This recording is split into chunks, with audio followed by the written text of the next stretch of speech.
All right, so this today deals with the 6-branch yoga, the completion stage, and the rest of the book deals with the completion stage. So we begin here. This chapter gives more of an overview, and then we go into more details in the other chapters.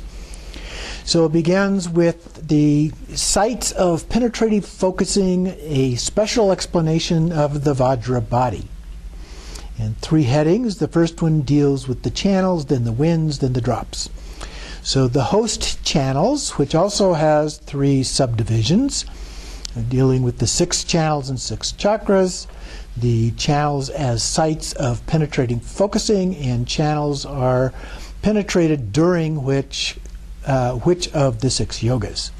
So the 6 great channels and 6 chakras. On the right, left, and central channels reach down to the tip of the genital organ and anus and up through the center of the body, just in front of the spine. Inside the skull, they bend. The right channel, the right nostril, the left channel, the left nostril. The tip of the central channel reaches the nose. So we've seen that before, although usually they're described in the reverse order. So starting at the nostril and curving up and around and then down the 2 sides, and then the central channel, which variously is described as going to the crown or to the front, and sometimes with a little nodule that can go up or down in between those 2 points. And then down, and then of course here it divides the upper and the lower into 2 different sections. The central channel above the navel is known as Rahu channel and Avaduti, so the lower part and the upper part. It is green in color and belongs to the element space. The right channel above the navel is known as Rashana probably, and the sun channel, it is red of the fire element. The left channel above the navel is known as Lalana. As the moon channel, it is white of the water element and mainly carries seminal fluid. These 3 channels above the navel are dominated by the life-sustaining wind. Now, the one part of this that is particularly unusual is that they describe the central channel as being green. Okay. Usually it is described with various colors, but usually it is described as being blue, or sometimes blue on the outside, red on the inside. Occasionally it's described as being yellow, but this is the only place I've seen it actually described as being green. Then, below the navel, the central and right channels continue to the tip of the genital organ. The central channel below the navel is known variously as Shankini, the all-pervading channel, and the Kalagni channel. It is blue of the gnosis element and mainly carries seminal fluid. The right channel below the navel is known as Mesha, and as the urine channel, it is black of the wind element and mainly carries urine. The left channel below the navel reaches to the anus. It is known as the Pingala, and is the excrement channel. It is yellow of the earth element and mainly carries excrement. So these 3 are ruled by the downwardly expelling winds. We're expelling those things. And then the 3 channels above the navel and below make up the 6 great channels. Now, in most cases, in the Tantras, we just talk about the 3 channels, and sometimes the central channel extends on down to the tip of the sex organ, but it usually isn't described as a separate channel, although there are places where they do describe these 3 different parts of that at the lower level. Then, continuing on, so the 6 chakras comprise the 4-petal crown chakra, the 16-petal brow chakra, 32-petal throat chakra, the 8-petal heart chakra, and the 64-petal navel chakra, and the 32-petal secret place chakra. So at these 6 chakras, the right channel is coiled around the central channel, and the left channel also coiled around, and producing a series of double channel knots. So oftentimes the chakras are described as being a knot. We have the side channels coming down, and at that particular point the two are wrapped around to create a knot which keeps the winds from moving except within a small area within the channel. Moving on then to the very bottom of page 393, the channel petals penetrate the intertwined left, right, and central channels. And then on 394, he continues to describe the winds in each of the different channels. And then the next topic there, the channels as sites of penetrative focusing. The mental focus is fixed on points of the body, such as the chakras, and the major points of the body are pierced or penetrated to produce gnosis. This is penetrative focusing on the body. These major points are inside the central channel at locations in the middle of the chakras and also the central channel's upper and lower openings. The experiences arising from piercing these points and meditating upon them are different at each point. The third part then, which channels are to be penetrated during which of the 6 yogas? So generally here, during the yogas of the withdrawal and meditative absorption, the focus is on the upper opening of the central channel. Upper opening of the central channel being at the brow. During the pranayama and the recollection, it is the point of the center of the navel chakra. So the top and bottom of what is normally looked at as the central channel. During the yoga of retention, the focus is inside the central channel at the centers of the chakras. During the meditative concentration yoga, focus is from the lower opening of the central channel to the upper opening. So the part of the central channel that's being focused on varies a little bit with the particular part of the yoga that is being completed. Then we go on to the winds.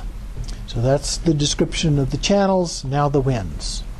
There are 10 winds: life-sustaining, downwardly expelling, coexisting, upwardly moving, pervading, naga, turtle, lizard, devadatta, and Dhanam Jaya, something like that. These winds are first created and they reside in the 10 channel petals of the heart chakra. So then it talks a little bit about the source, location, and movements of those. Then the next topic is the placed bodhicitta drops. So we've done the channels, the winds, and now the drops. And the winds, I might also mention, are a little bit different than what we typically see in the channels, winds, and drops of like the 6 yogas of Naropa and so forth. So they're similar in many ways, but we don't have nagas, turtles, and lizards in those. So they're a little bit different as well. So now 395, in the middle of the page, the placed bodhicitta drops. Starting in the second paragraph there, the body, speech, mind, and gnosis drops of the 4 enlightened body, speech, mind, and gnosis drops, and the drops of the 4 periods are synonymous. In the center of the brow chakra is the body or enlightened body drop. It creates the waking period. The center of the throat chakra is the speech enlightened speech drop, which creates the dream period. The center of the heart chakra is the mind or enlightened mind drop, which creates the deep sleep period. The center of the navel chakra is the gnosis drop, which creates the 4th or bliss period. 4 drops that create the 4 periods are also found in the above order at the center of the navel, secret and jewel chakras, and at the tip of the jewel. So in the 4th period at the navel and the tip of the jewel is described as in ordinary existence, when the element melts and falls, for instance during sexual desire, the bliss experienced is greater when it arrives at these 2 places than other places, because the drop that creates the 4th period is located in these two places. And then the white element with a little red is found in the center of the brow and jewel chakras, and also at the tip of the jewel. So I'm on page 396, top of 396. However, the actual basic white element is found at the brow chakra. And the red element with a little white is found at the centers of the navel, throat, and secret chakras. At the heart chakra, the red and white element dwell in equal quantities. Okay, so that description is somewhat similar to the regular tantras, but a little different. So usually we have the white element at the crown, the red is at the navel, and the ones in between, or like at the heart chakra in particular, is said to be a blend of the red and white together. Now the other ones are said to have a little bit of the opposite color. So if it's the white, it has a little bit of red. If it's the red, a little bit of white, and so forth. These are also the size of mustard seeds. And then in the third paragraph, according to the tradition of this Tantra and its commentary, the root of all obscuration is the obscuration of the four periods. The great scholars have asserted these drops to be matter. So the actual drops are said to be matter. In most of the tantras, they are not described as being physical in form in some way. They're usually described in terms of syllables, tantric or Tibetan syllables, as being the symbols of those drops, or being like a bindu, a small drop, if you will, but not being physical in nature. Down about 3 lines, these scholars have said that very stable mind and wind are hidden within each of these drops, and on these winds is imprinted the potential for obscurations. From these, the obscurations of mental afflictions rise.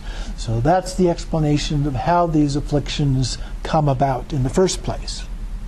Moving on to 397 at the top, generally highest Yoga Tantra asserts that we possess within us something, whatever that is, that by skillful means can be transformed into qualities of enlightenment. And so these drops are helpful in this process. So then he goes through and describes the body drop as being associated with Namanikaya, the speech drop with Sambhogakaya, the mind drop with non-conceptual Dharmakaya, and the gnosis drop with Swabhavakakaya, and also nature of great bliss. Within these 4 drops, then, we have the capacity to produce, during ordinary existence, appearances, faulty utterances, unclear, non-conceptual minds, and the bliss of emission. And these are purified by the practice.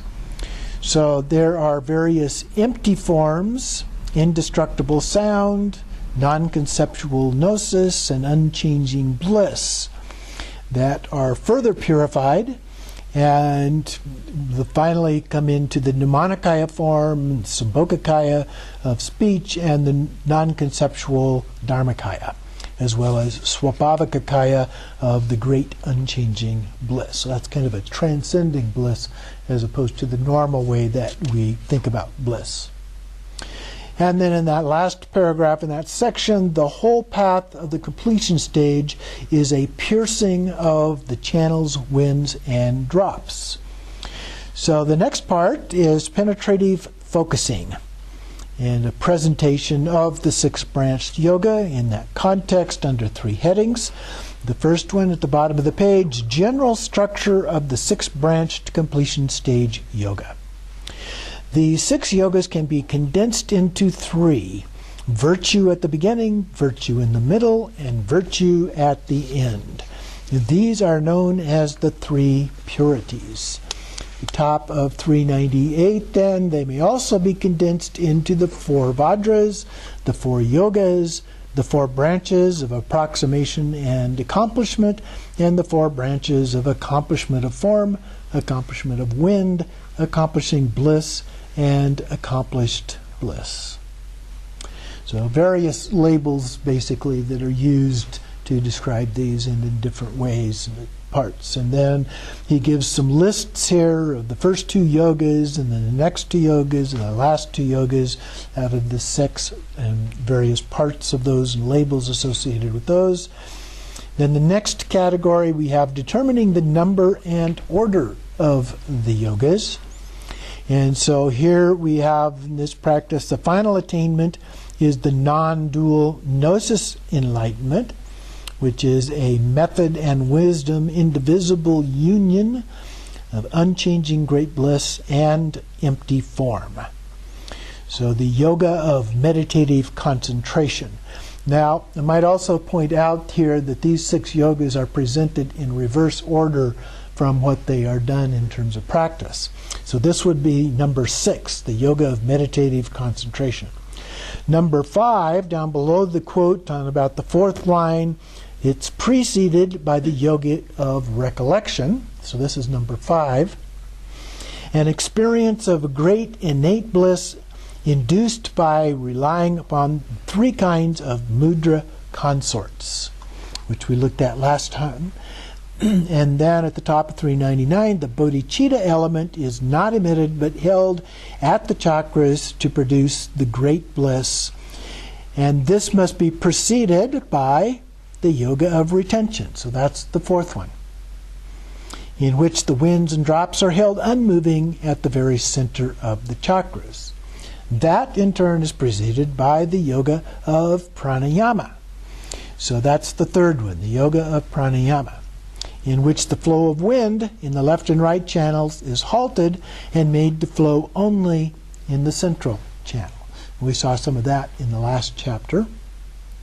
And then before they must enter the central channel and purify it, so that they have to do that first, a Sambhogakaya must be developed, and that is achieved by the yoga of withdrawal. Now that actually is the 1st one. And then the yoga of meditative absorption stabilizes the signs attained by the yoga of withdrawal. So the yoga of meditative absorption is the 2nd one. So those 2 are in the correct order but are at the end of the list. So I'm not sure why they put them in the order that they did in that way, but that's what we have. And then in the next paragraph, in this way, the attainment of the final goal, unchanging bliss, and empty form body of enlightenment are indivisibly united, because the completion stage requires no more yogas than these 6. The number of the yogas is determined as 6. The order of the yogas is determined as above. So that's the number and the order. Then at the very bottom of the page, the quote there, withdrawal, meditative absorption, pranayama, retention, recollection, and meditative concentration. This is the 6-branched yoga. So there they're presented in the correct order. On page 400, the texts for explanations of the 6-branched yoga, and down below the long quote there in the next paragraph, it quotes the various texts that are used in order to describe the 6-branched yoga. So a list of all of those. The next section is a presentation of each of the 6 yogas. So it's really in this chapter just an overview of the withdrawal yoga. And then the next 2 chapters we have the night yoga and the day yoga that are associated with that. So we're looking primarily here at the withdrawal yoga. And so on the next page, 401, below the headings, we have the first category here, the accomplishment of empty form, the actual creator of great bliss, divided into indirect and actual accomplishment. So now the indirect accomplishment, which is also further subdivided into form and winds. And then we have finally the accomplishment of form, but it's further subdivided. And so we have the withdrawal and meditative absorption. So Then, about 2/3 of the way down, the last heading on that page, 401, accomplishment of form as yet unachieved, the branch of withdrawal. So now we finally get down to the actual description of the branch of withdrawal. In the second line, each of the 6 yogas are to be explained in 6 sections. So each of the 6 has 6 parts for the description. So then there's a list there of the 6, the meaning, the time, the way to meditate, valid cognition, purification divisions, and results. Now this chapter only, even for withdrawal, only goes into the first 3 of that before dividing into another chapter for the night and a chapter for the day. So the way to meditate gets divided up and expanded upon before we get down below that in terms of that outline. So on 402, the meaning of the term withdrawal. So remember, withdrawal is the first of the 6 yogas. The second quote there from the great commentary, now the definition of withdrawal and so forth is taught. Withdrawal means that within the body, consciousness is not engaged in the conjunction of the 10 subjects and objects. The 5 others, eyes and so forth, are engaged in empty form objects. So the objects are empty. They're called form objects, but they're empty of any true nature. Then at the end of the line in the commentary right below that, the 5 sense organs and the eyes and so forth are halted. And then the next line, and are withdrawn inside. So in meditation, you've probably experienced at some time or other that when you're really focused on whatever your object of focus is, your senses seem to melt away and you lose a sense of other noises in the area, other visual objects in the area, and so forth. And so that's that withdrawal of the senses is in general what is being referred to here. Because the connections between individual sense organs and individual objects are abandoned or cut, this yoga is known as individual abandonment and individual severing. So we're getting multiple names now that are associated with withdrawal yoga. In the next paragraph, third line, by the power of mindfulness and awareness, and one pointedly fixating the mind upon the object is not sufficient here. So it does require something a little bit more than basic shamatha. And then at the bottom of that paragraph, the Compendium of Valid Cognition says, consciousness absorbed by something has no power to engage anything else. So in the commentary, by focusing on and penetrating the points of the body, on the body, the winds will enter the duty, which is the central channel. Winds are vehicles of the sense consciousness. The sense consciousnesses themselves are turned away from their objects. And the connection between sense and object is broken. So that gives us a description of how the process conceptually is understood. Continuing down the middle of the page, the very bottom of that long paragraph there, concerning these empty sounds and empty forms, such as smoke and mirages, the great commentary says, and in the quotation there, with the yoga of forms, one hears all manner of indestructible sound. From the appearance of form comes the Nirmanakaya, and from the appearance of sound comes the Sambhogakaya. So Sambhogakaya is often associated with speech, the Buddhist speech, and so that's the connection there. And of course, form is, the Nirmanakaya form is the form body of a Buddha, so those are the connections. In the next line in the commentary, we must also infer empty form, smells, tastes, and touch. So all of the senses have empty aspects, if you will. Then the next page, 404, the time for meditation. In the quote below the first paragraph there, earth is an illustration. If the yogi meditates when it flows through the right channel, this is the time for the ritual, but not when it flows through the left channel. because that is the order of space and so forth.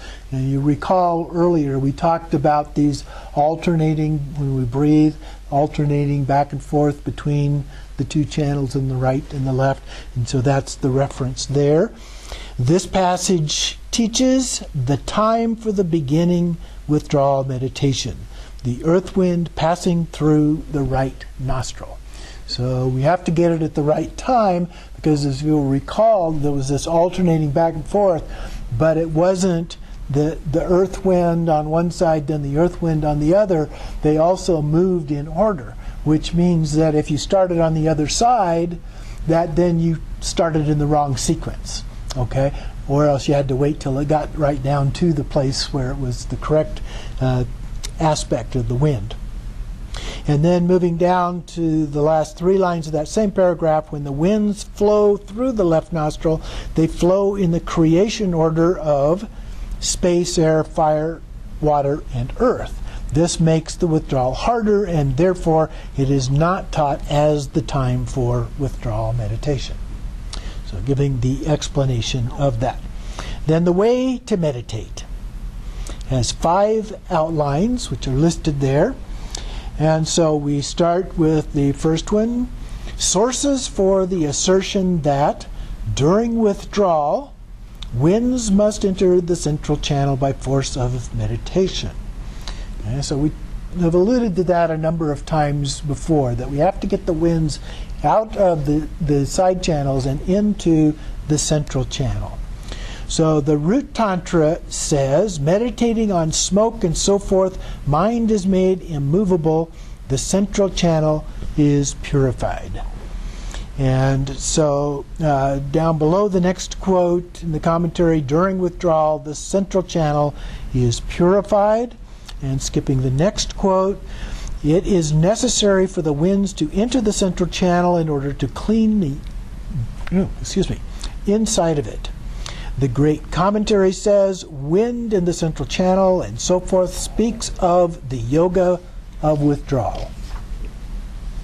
And then on the next page, 406, at the bottom of that first paragraph, the great commentary says, and in the bottom of the quote, from the emptiness arises smoke, mirage, a clear, uncontaminated light in the sky, a butter lamp, flame.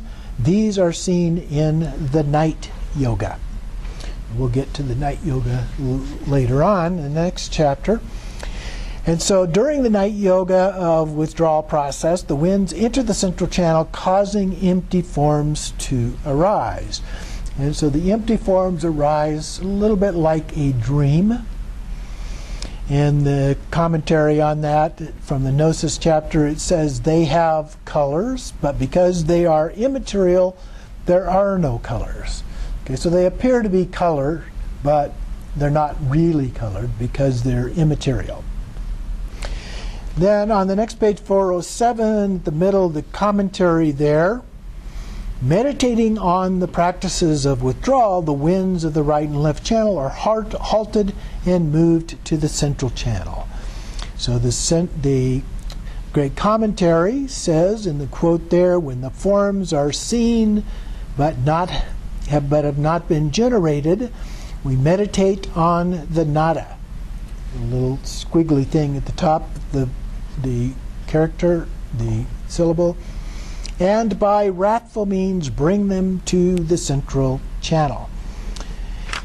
These words, skipping the first line there, at the end of the second line in the commentary, these words do teach a time during the meditations of withdrawal where the signs of smoke and so forth can be seen without the winds having entered the central channel. However, such an experience is not on the actual path of withdrawal. So we might have these visions appear, perhaps in other practices or in meditation, but according to the text here, that's not the real thing in terms of withdrawal, the yoga of withdrawal. So before the definitive empty forms on the path of withdrawal are seen, the winds must have entered the central channel. So that becomes a definitive distinguishing characteristic here. And if that is not the case, one should perform the above-mentioned enhancement ritual to accomplish that. So that was back in the previous chapter. If the winds have to enter the central channel during withdrawal, how is that achieved? And so then it goes into a fairly long discussion about posture and gaze and focusing in a darkened room. So the darkened room is a little bit like a dark retreat in Dzogchen, but it's not exactly the same. But when we talk more about the night yoga, we'll get into that in a little bit more depth. So skipping over that for now. And continuing on 409 in the second paragraph, our position is that the mental placement itself that is what brings the winds into the central channel. So instead of the postures and the gazes as described in some other cases, it's the mental placement itself that does that. So the next topic, the division of withdrawal into two parts, plus reasons for that. The first one is dividing withdrawal into night and day yoga. So it gets into a little bit of a description of that division here. The Great Commentary says yoga meditations of the perfection vehicle and the mantra vehicle are of two kinds, namely those in space and those without cover. So those in space are night yogas, and those without cover are day yogas. So the night yogas are done in a dark place. So you're in a cover, you're in a dark room. So that's the cover being referred to here. And then in the Chakrasamvara commentary, skipping down to the bottom of the second paragraph there, one who practices yoga in space practices yoga in the perfection of wisdom. One who practices yoga without cover practices yoga in the perfection of wisdom. Exactly the same. Okay. Continuing on the top of 410, the next one says, therefore, the Buddha taught the Mahamudra meditation by which the prognostic image-like and illusion-like appear in the cloudless sky. Very similar to sky gazing in Togao practice. So then down, 6 or 7 lines there. However, do not take this commentary to mean that day and night yogas of withdrawal are taught in the Perfection of Wisdom Sutras. Okay? Prajnaparamita. So they're not taught there at all. And then the reasons for the division, starting on the third line, daytime and nighttime, those are reasons for the division into day and night yogas, which were described before. Both day and night yogas are necessary to ensure that whenever the meditation is performed in daytime or in darkness, all desired signs are made manifest. And the signs they're talking about here are the mirage and the smoke and so forth. In nighttime meditation, the empty form signs are easier to manifest. And so therefore the night yoga is performed first. It's easier. Skipping a couple more lines then, when the eyes are positioned and the meditation object is held during the day, the winds of the eyes are not rigid, and it is not possible to banish the ever-present grayish appearance. This makes it difficult for empty forms to arise. And when you do Togao practice, sometimes you're looking at a blue sky, but it begins to look like there's a bunch of clouds there, even though there's really not. And so as nearly as I can tell, that's the grayish appearance that he's referring to here. In darkness, this grayish appearance is not there, and this makes it easier for empty forms to appear. So we'll take a little break there.